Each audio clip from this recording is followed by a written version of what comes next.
Hello friends, WeCom e learning में आप सबका स्वागत है। दोस्तों, ट्रिपल सी के पैकेज में आज का हमारा टॉपिक है सॉफ्टवेयर। दोस्तों, इससे पहले के सारे वीडियो डिस्क्रिप्शन लिंक में दे दिए गए हैं, जिन पर जाकर आप पिछले सारे वीडियो देख सकते हैं। अगर आप चैनल पर नए हैं तो चैनल को लाइक करिए, शेयर करिए और सब्सक्राइब करिए। साथ ही बेल आइकन को दबाना ना भूलें ताकि आने वाले सारे वीडियो के नोटिफिकेशन आपको मिलते रहे। तो चलिए दोस्तों, शुरू करते हैं। आज का हमारा topic computer software. Software program, नियम व क्रियाओं का वह समूह है जो कंप्यूटर सिस्टम के कार्यों को नियंत्रित करता है तथा कंप्यूटर के विभिन्न हार्डवेयर के बीच समन्वय स्थापित करता है ताकि किसी विशेष कार्य को पूरा किया जा सके। सॉफ्टवेयर प्रोग्रामिंग भाषा द्वारा लिखे गए निर्देशों की श्रृंखला है जिसके अनुसार दिए गए डेटा का प्रोसेस होता है। बिना सॉफ्टवेयर के कंप्यूटर कोई भी कार्य नहीं कर सकता है। इसका प्राथमिक उद्देश्य डेटा को सूचना में परिवर्तित करना है। सॉफ्टवेयर के निर्देशों के अनुसार ही हार्डवेयर भी कार्य करता है। इसे प्रोग्राम भी कहते हैं। हार्डवेयर और सॉफ्टवेयर के बीच संचार स्थापित करने को इंटरफेस कहते हैं। सॉफ्टवेयर मुख्य रूप से निम्न प्रकार के होते हैं। पहला है हमारा सिस्टम सॉफ्टवेयर। सिस्टम सॉफ्टवेयर ऐसे सॉफ्टवेयर होते हैं जो आपके कंप्यूटर के हार्डवेयर को मैनेज और कंट्रोल करते हैं और इन्हीं की वजह से एप्लीकेशन सॉफ्टवेयर कंप्यूटर में चल पाते हैं या आप उस पर काम कर पाते हैं। सिस्टम सॉफ्टवेयर का सबसे सरल उदाहरण आपका ऑपरेटिंग सिस्टम यानी आपका विंडोज है। संक्षेप में, सिस्टम सॉफ्टवेयर प्रोग्रामों का एक समूह है। सिस्टम सॉफ्टवेयर के और भी कई उदाहरण हैं, जैसे operating system, assembler, compiler, interpreter इत्यादि। दूसरा है हमारा एप्लीकेशन सॉफ्टवेयर। यह यूजर को एक या एक से अधिक कोई विशेष कार्य को पूरा करने की अनुमति देता है। उच्च स्तरीय की कंप्यूटर भाषाओं का उपयोग कर अनुप्रयोग सॉफ्टवेयर बनाए जाते हैं, यानी एप्लीकेशन सॉफ्टवेयर बनाए जाते हैं। सॉफ्टवेयर प्रोग्राम अंग्रेजी भाषा का प्रयोग करते हुए लिखा जाता है, अतः यूजर आसानी से कंप्यूटर का उपयोग कर सकता है। इसमें से कुछ फ्री में होते हैं तथा कुछ के लिए चार्ज देना पड़ता है, जैसे MS Word, MS Excel, paint, Photoshop, Tally इत्यादि। ये सब एप्लीकेशन सॉफ्टवेयर के उदाहरण हैं। अगला है हमारा यूटिलिटी सॉफ्टवेयर। यूटिलिटी का काम कंप्यूटर के ऑपरेटिंग सिस्टम की सर्विस या रिपेयरिंग करने का होता है। साथ में यह ऑपरेटिंग सिस्टम के माध्यम से यूटिलिटी कुछ हार्डवेयर की सर्विस करने का काम भी करते हैं, जिससे उनकी कार्यक्षमता और गति को बढ़ाया जा सके। इसमें से बहुत कुछ यूटिलिटी सॉफ्टवेयर ऑपरेटिंग सिस्टम के साथ आते हैं और कुछ को अलग से लेना पड़ता है, जैसे antivirus, disk defragmentation, disk compression, backup utility इत्यादि। Open source software. Open source software, जिसे फ्री सॉफ्टवेयर भी कहा जाता है, यह एक ऐसा सॉफ्टवेयर होता है जिसे सोर्स कोड के साथ उपलब्ध कराया जाता है, यानी इसका सोर्स कोड हमारे नेट पे उपलब्ध होता है, जिसके जरिए उपयोगकर्ता इन्हें पढ़ या संशोधित कर सकते हैं।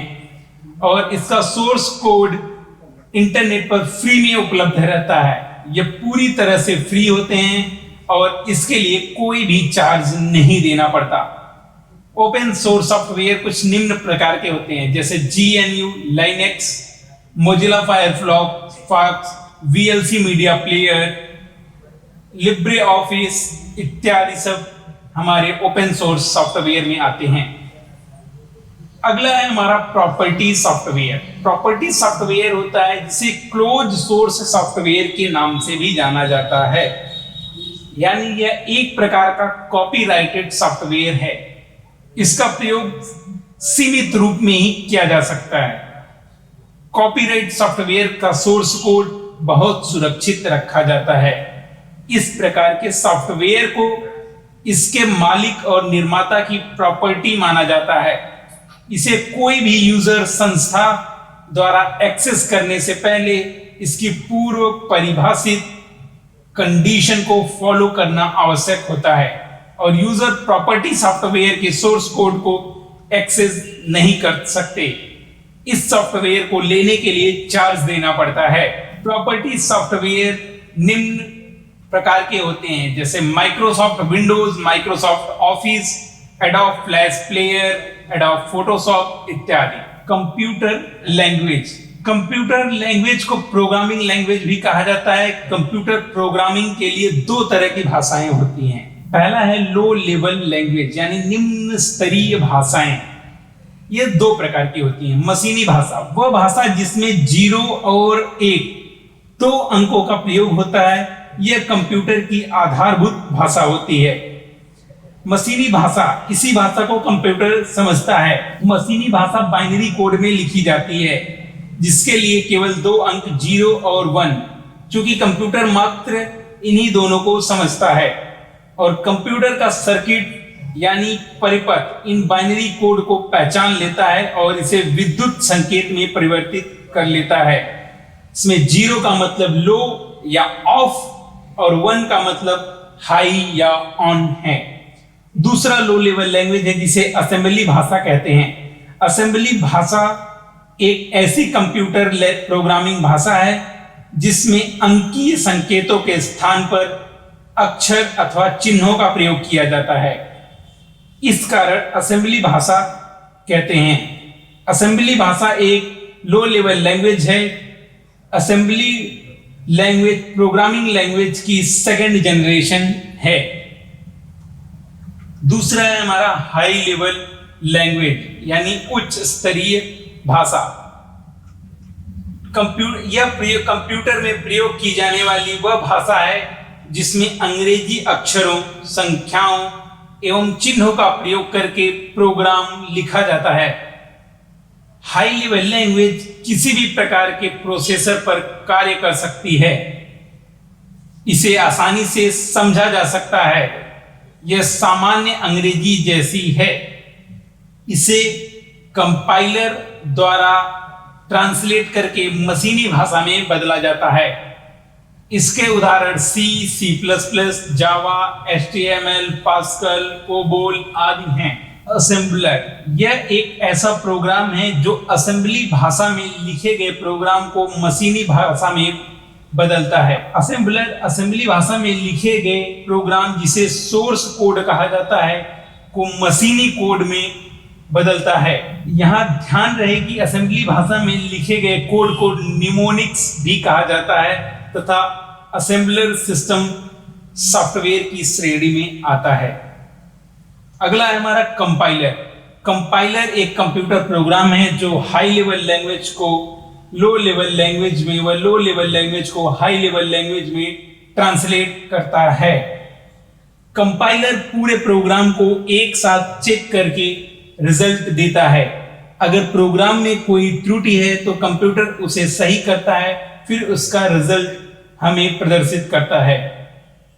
इंटरप्रेटर भी कंपाइलर की तरह ही कार्य करता है। यह भी हाई लेवल लैंग्वेज को लो लेवल लैंग्वेज में और लो लेवल लैंग्वेज को हाई लेवल लैंग्वेज में बदलता है। कंपाइलर और इंटरप्रेटर में केवल इतना अंतर होता है कि कंपाइलर पूरे प्रोग्राम को एक साथ चेक करता है और रिजल्ट देता है, जबकि इंटरप्रेटर प्रोग्राम को पैराग्राफ वाइज चेक करता है, उसकी गलतियों को सही करता है और रिजल्ट देता है। यानी interpreter step by step program को चेक करता है। अगला है हमारा mobile application.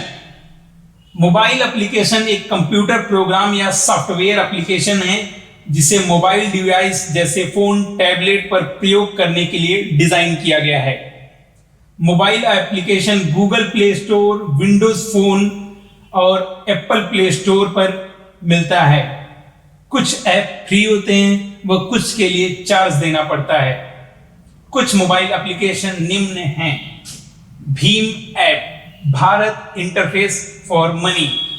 Bhim app national corporation of India द्वारा डेवलप किया गया है। इस ऐप को प्रधानमंत्री नरेंद्र मोदी जी द्वारा 30 दिसंबर 2016 को लॉन्च किया गया, जिसका उपयोग यूपीआई यूनिफाइड पेमेंट इंटरफेस का उपयोग करके सरल आसान तरीके से पैसे के लेन देन के लिए किया जाता है। इस ऐप का नाम भारत रत्न डॉक्टर भीमराव अंबेडकर जी के नाम पर रखा गया। इस ऐप में ट्रांजैक्शन करने पर कोई भी शुल्क नहीं लगता है। सबसे अच्छी बात कि भीम ऐप हिंदी और इंग्लिश के साथ 12 भाषाओं में उपलब्ध है। इससे एक बार में 20,000 रुपए व एक दिन में 40,000 रुपए तक ट्रांजैक्शन कर सकते हैं। मोबाइल नंबर या अकाउंट नंबर का उपयोग करके भी पैसे को ट्रांजैक्शन किया जा सकता है। साथ ही हम QR यानी क्विक रिस्पांस QR कोड को स्कैन करके भी पैसे का ट्रांजैक्शन कर सकते हैं। दूसरा हमारा ऐप है ऑनलाइन RTI यानी राइट टू इंफॉर्मेशन ऐप। यह भी एक मोबाइल ऐप है। सूचना का अधिकार RTI, यह सूचना का अधिकार होता है यानी सूचना पाने का अधिकार, जो सूचना अधिकार कानून करने वाला राष्ट्र अपने नागरिकों को प्रदान करता है। 15 जून 2005 को इसे अधिनियमित किया गया और पूर्णतः 12 अक्टूबर 2005 को संपूर्ण धाराओं के साथ लागू किया गया। RTI के द्वारा हम देश में चले किसी भी विषय पर जानकारी प्राप्त कर सकते हैं। अगला ऐप है हमारा IRCTC यानी Indian railway catering and tourism corporation, भारतीय रेलवे खानपान एवं पर्यटन निगम। भारतीय रेल का उपविभाग है जो रेलवे की खानपान व्यवस्था, पर्यटन और ऑनलाइन टिकट संबंधित गतिविधियों का कार्यभार देखता है। इस ऐप के द्वारा हम अपनी ट्रेन में टिकट की अवेलेबिलिटी और सीट नंबर इत्यादि देख सकते हैं। साथ ही ट्रेन की बुकिंग कर सकते हैं और खाने की भी बुकिंग हम इस ऐप के द्वारा कर सकते हैं।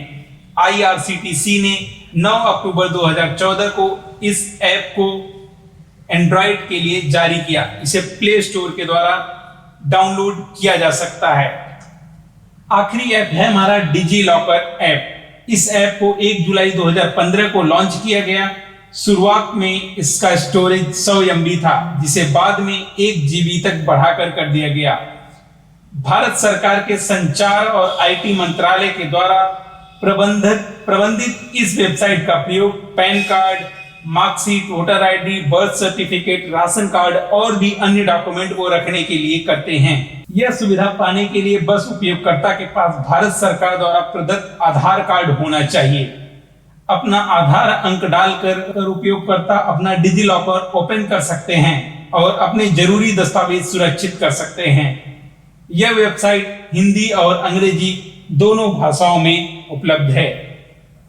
अगर आपको दोस्तों वीडियो पसंद आया तो इसे लाइक करिए, शेयर करिए और सब्सक्राइब करिए। अगर आप कोई सुझाव देना चाहते हैं तो कमेंट सेक्शन में जरूर लिखिए। धन्यवाद।